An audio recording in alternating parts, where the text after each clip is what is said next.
হাসতে না চাইলেও হাসতে হবে এরকমই একটি ড্রামার এক্সপ্লেনেশন নিয়ে চলে এসেছি, যে ড্রামাটির নাম হচ্ছে ওয়েলকাম টু ওয়াইকিকি, আর এর আইএমডিবি রেটিং হচ্ছে 8.3। তাহলে চলুন দেরি না করে শুরু করি আজকের এক্সপ্লেনেশন। এপিসোডের শুরুতে দেখানো হয় ডোমু ইউনাকে এখানে থাকার পারমিশন দিয়ে দিয়েছে, আর অন্যদিকে সকাল সকাল জঙ্কি সেটে যাওয়ার জন্য রেডি হচ্ছিল আর নিজের সুনাম করছিল। তাই শুনে ডোশিকো নিজের সুনাম করা শুরু করে দেয়। তখন জঙ্কি ডোশিককে ফালতু রাইটার বলে, আর ডোশিকো জঙ্কিকে 2 টাকার অ্যাক্টর বলে। আর তখন সেখানে ডঙ্গুও চলে আসে আর বলে যে তোরা দুইজনই তো একই রকম, তোরা দুইজনই ফালতু। এটা শুনে জঙ্কি আর ডোশিক ডঙ্গুর উপর রেগে যায়। এরপর তারা 3 জন মিলে অনেক ঝগড়া করতে থাকে। তখন সিওজিন তাদের ঝগড়া বন্ধ করতে বলে। জঙ্কি বলে, তুই তো ছেলেদের মাঝখানে আসবি, কারণ তুই তো নিজেও একটা ছেলে, তোর তো দাঁড়িয়ে ওঠে। এই শুনে সিওজিনও ঝগড়া শুরু করে দেয়। ইউনা তো দাঁড়িয়ে দাঁড়িয়ে এই 4 জনের কাহিনী দেখতে থাকে। পরের সিনে জঙ্কিকে শুটিং এর জন্য এক অদ্ভুত মেকআপ করতে হয়, কিন্তু সেই শুটিংটা সেদিনের জন্য ক্যান্সেল হয়ে যায়। তাই ডিরেক্টর জঙ্কিকে বলে সে যাতে তার মেকআপ না উঠায়, কারণ এই মেকআপটা কালই আবার লাগবে, আর এই মেকআপটা অনেক এক্সপেন্সিভ।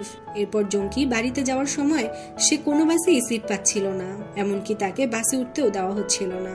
তারপর বাসে উঠে সে জোকারের মতো করতে থাকে। বাসে থাকা সবাই তখন তার ভিডিও বানায়, আর তখনই পেছন থেকে একজন তার ওয়ালেট চুরি করে নেয়। তবে জঙ্কি সেটা বুঝতেই পারে না। সে কোনোভাবে বাসায় আসলে জঙ্কি তাকে দেখে ভয় পেয়ে যায়। এরপর জঙ্কির কাছে পুলিশ স্টেশন থেকে কল আসে আর জানানো হয় তারা তার ওয়ালেটটি খুঁজে পেয়েছে, তাই তাকে পুলিশ স্টেশনে এসে সেটা নিয়ে যেতে হবে। জঙ্কি পুলিশ স্টেশনে আসলে সেখানে থাকা সবাই অনেক ভয় পেয়ে যায়, তাই পুলিশ তার দিকে গান পয়েন্ট করলে জঙ্কি তাদেরকে বোঝাতে থাকে। জঙ্কি বলে সে এখানে ওয়ালেটের জন্য এসেছে। পুলিশ অফিসার তখন তার ওয়ালেটের ছবির সাথে তাকে মিলাতে থাকে। জঙ্কি অনেক কষ্টে তাদেরকে বোঝায়। অন্যদিকে ডঙ্গু ব্রেকআপ হওয়ার জন্য সে সবার উপর ফ্রাস্ট্রেশন ঝাড়তো। এর উপরে সে ইউনার কাজের জন্য অনেক রেগে থাকতো, কারণ ইউনা কখনো ফ্রিজ খুলে রাখতো আবার প্লেট ভেঙে ফেলতো। তাই ইউনা তাকে খুশি করার জন্য মাশরুম স্যুপ বানায়, যেটা খাওয়ার পর সবার পেট খারাপ হয়ে যায়। সবাই টয়লেটের সামনে দাঁড়িয়ে ছটফট করতে থাকে, কারণ ভিতরে সিওজিন ছিল। সে তো টয়লেট থেকে বের হতেই পারছিল না, তাই সবাই এদিকে ওদিকে ছুটতে থাকে। ডঙ্গু পাবলিক টয়লেট খুঁজতে বাইরে বের হয়, কিন্তু সেখানেও কোনো টয়লেট খালি ছিল না। তাই সে সেখান থেকে অন্য জায়গায় যাওয়ার সময় সোহার সাথে তার দেখা হয়ে যায়। বেচারা ডঙ্গু তখন কনফিউজড হয়ে যায় যে সে এখন কি করবে, সোহাকে মানাবে নাকি বাথরুমে যাবে। কোনোভাবে দাঁড়িয়ে সে সোহাকে 2-1টা কথা বলার ট্রাই করে, কিন্তু তার অবস্থা এতটাই খারাপ হয়ে যায় যে বেচারা আর কিছুই বলতে পারে না। এরপর সে আবারও বাথরুম খুঁজতে থাকে। অবশেষে সে একটি বাথরুম দেখতে পায়, যেটা একজন কিনে নিয়ে যাচ্ছিল। ডঙ্গু তখন কিছু না বুঝেই সেখানে চলে যায় আর আরামে সেটা ব্যবহার করতে থাকে।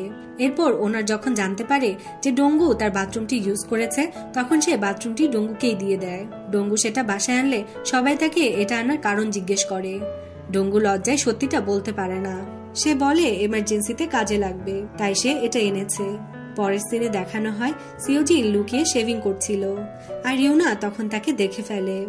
এরপর সিওজিন তার বয়ফ্রেন্ডের সাথে দেখা করতে যায়, তবে ভুলবশত তারা একটা রুমে আটকা পড়ে।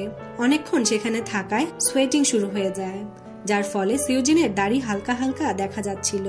সিওজিন ভাবে তার বয়ফ্রেন্ড যদি তার দাড়ি দেখে তাহলে হয়তো সে তার সাথে ব্রেকআপ করবে, তাই সে তার বয়ফ্রেন্ডকে মেরে বেহুশ করে দেয়।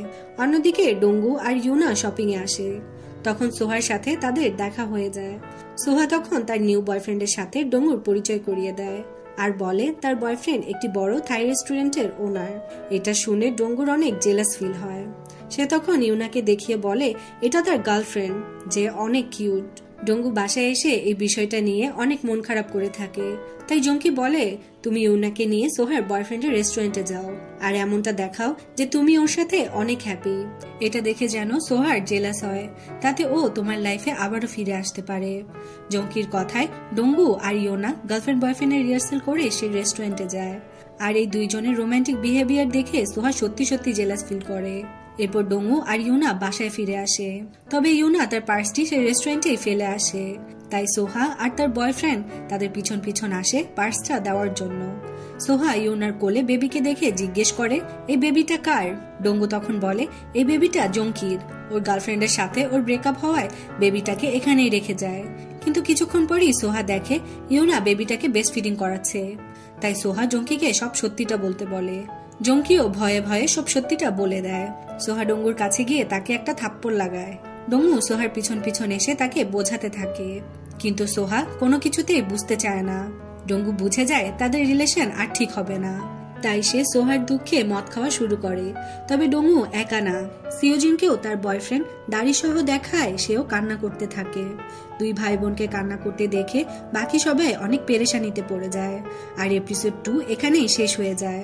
নেক্সট এপিসোডগুলো দেখার জন্য আমার চ্যানেলটি সাবস্ক্রাইব করে রাখুন। আর এই এপিসোডটি যদি ভালো লেগে থাকে তাহলে অবশ্যই একটি লাইক করে দিবেন।